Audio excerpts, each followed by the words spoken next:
अस्सलाम वालेकुम students, welcome to ARS chemistry.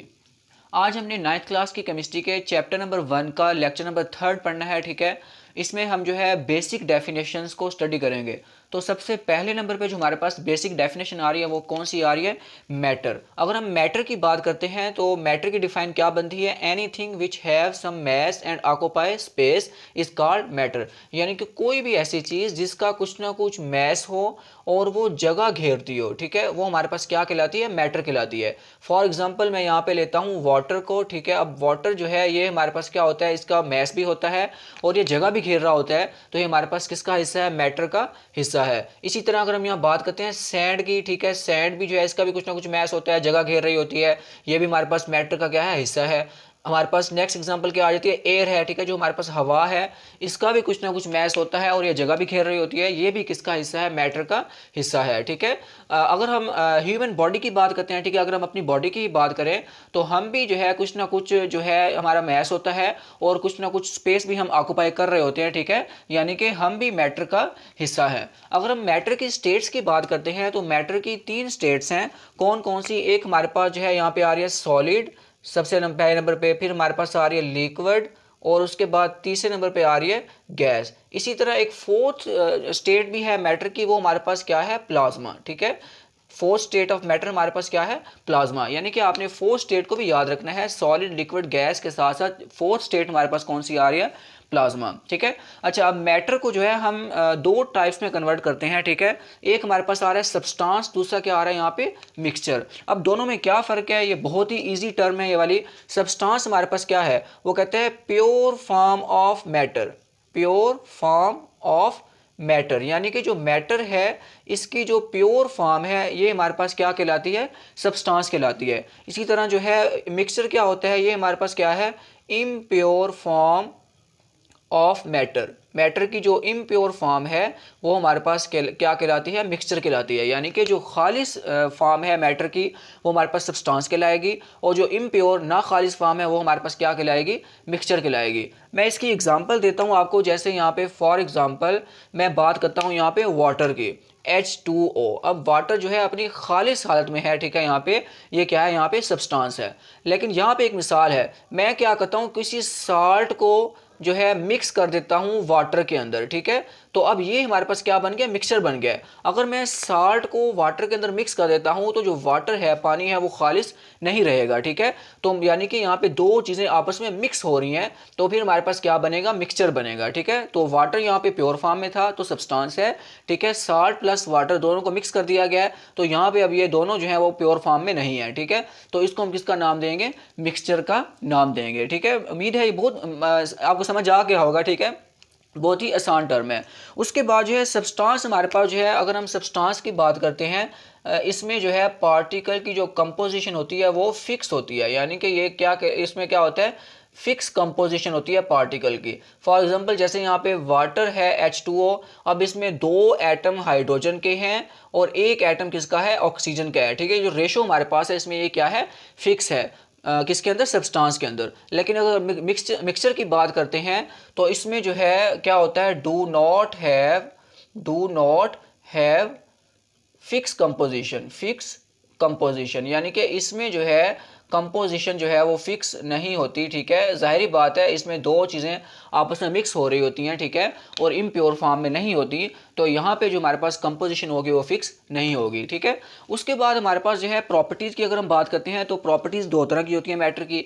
एक हमारे पास है फिजिकल प्रॉपर्टीज़, दूसरी क्या है यहाँ पे? Chemical properties. तो फिजिकल प्रॉपर्टीज़ क्या है यहाँ पे?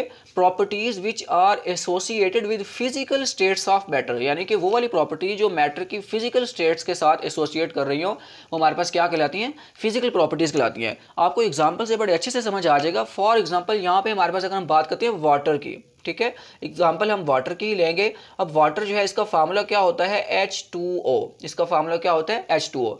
फॉर एग्जांपल मैं क्या करता हूँ? वाटर को जो है यहाँ पे फ्रीज करता हूँ। ठीक है, जो पानी है, ठीक है, उसका फार्मूला क्या है? H2O। इसको मैं फ्रीज करता हूँ तो ये किस में कन्वर्ट हो जाएगा? आइस में। ठीक है, अब आइस जो है ये किस स्टेट में होगा? अगर हम आइस बर्फ़ की बात करते हैं, आइस जो है ये कौन सी स्टेट में होती है? सॉलिड स्टेट में होती है। ठीक है, तो मतलब जो आइस है ये किस स्टेट में आ रही है, सॉलिड स्टेट में आ रही है, लेकिन ये बनी किससे हुई है, ये हमारे पास H2O से बनी हुई है। समझ आ रही है, यानी कि आइस जो है ये सॉलिड स्टेट में है, लेकिन फिर भी इसके अंदर जो हमारे पास कंपोजिशन है यानी कि किस चीज़ से बन रही है, H2O से मिलकर बन रही है। अगर हम आइस को हीट कर देते हैं तो आइस जो है वो मेल्ट होकर किस में कन्वर्ट हो जाएगी, वाटर में, जो कि किस स्टेट में होता है, लिक्विड स्टेट में होता है। अब वाटर जो है जो लिक्विड स्टेट में है इसमें भी जो है हमारे पास किसके मॉलिक्यूल्स होंगे, H2O के मॉलिक्यूल्स होंगे।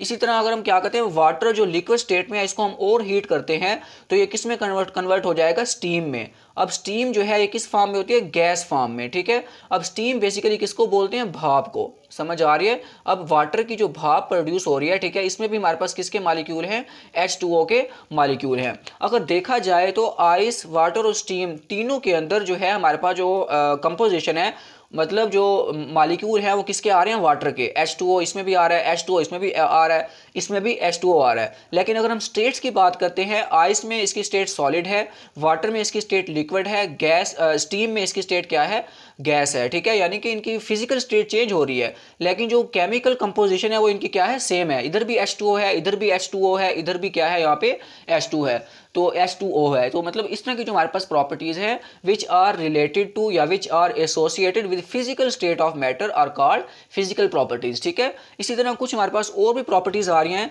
लाइक हमारे पास जैसे यहाँ पे कलर आ रहा है, ठीक है, ये भी जो है फिजिकल स्टेट है, ठीक है, या फिजिकल प्रॉपर्टीज़ में आ जाता है। या किसी भी चीज़ की स्मेल, ठीक है, या अगर आप उसकी बात करते हैं, टेस्ट की बात करते हैं, ये भी किस में आ जाता है, फिजिकल जो है प्रॉपर्टीज़ में आ जाता है। इसी तरह किसी भी चीज़ की सॉल्युबिलिटी जो है इसकी अगर हम बात करते हैं, ये भी किस में आ जाती है, ये हमारे पास फिजिकल प्रॉपर्टीज़ में आ जाती है। इसी तरह अगर हम बात करते हैं यहाँ पे बॉइलिंग पॉइंट की, बॉइलिंग पॉइंट जो है ये भी क्या है, मैटर की फिजिकल प्रॉपर्टी है। जैसे अगर हम यहाँ पे बात करते हैं वाटर की, वाटर का बॉइलिंग पॉइंट क्या होता है, 100 डिग्री सेंटीग्रेड, ठीक है, ये भी इसकी क्या है, फिजिकल प्रॉपर्टी है, ठीक है। दूसरे नंबर पे हमारे पास आ रही है केमिकल प्रॉपर्टीज़। तो कहते हैं these properties depend upon the composition of substance, ठीक है, मतलब केमिकल प्रॉपर्टीज जो है सब्सटेंस की कंपोजिशन पे डिपेंड करती हैं। अब इसका क्या मतलब है, इसका मतलब ये है कि वो कहते हैं when a substance undergo a chemical change, यानी कि जब किसी भी सब्सटेंस में केमिकल चेंज अकर होती है, इट्स कंपोजिशन चेंज,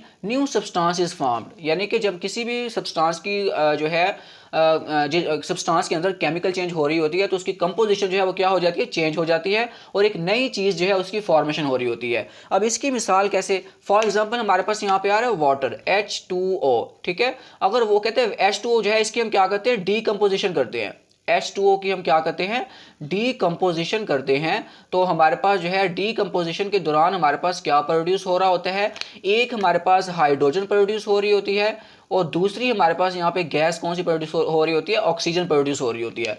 तो यानी कि अब देखो यहाँ पे वाटर की कंपोजिशन जो है वो और है, इसमें 2 हाइड्रोजन और एक क्या है, यहाँ पे ऑक्सीजन है।